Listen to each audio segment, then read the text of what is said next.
In this lesson, I want to look at the sounds of ed that sound ed at the end. Now, in looking at the information, why is this happening? The ed sound is for the base verbs or the infinitives that are ending with the t or the d sound. Now, these are very similar to each other, just this one is the unvoiced because it's the air only. T. There's no voice happening in the throat.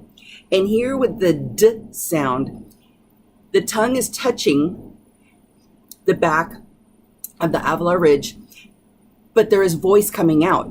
D. Now, the T is in the same position, but it's letting the air come through. Now, it is important that it's the last sound of the word, not the last letter, last sound. Now, I want to see in this part that it's the ending sound, and we're going to add the ed sound to it of ed, because this is what happens. T, ed, ted, ted. It blends together because we can't go t. We don't do that, and we don't do d. It's too much work in the mouth. It needs to flow.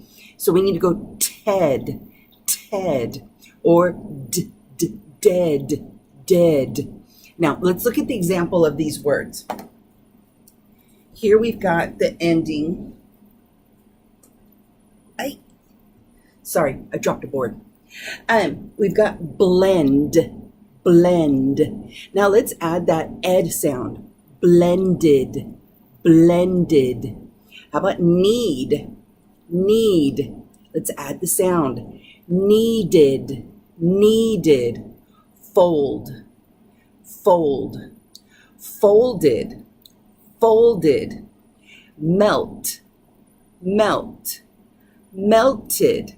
You hear that shift in that, the voiced sound and the unvoiced. Fold. You can feel the vibration in here. Folded. Melt. You can feel the air coming out because it's a aspiration. Melted. Here's a few more examples going with that T sound. Complete. Add the ed to it. Completed. And let's do compete. Competed. Want. Wanted. Taste. Tasted. These are examples of the ed sound.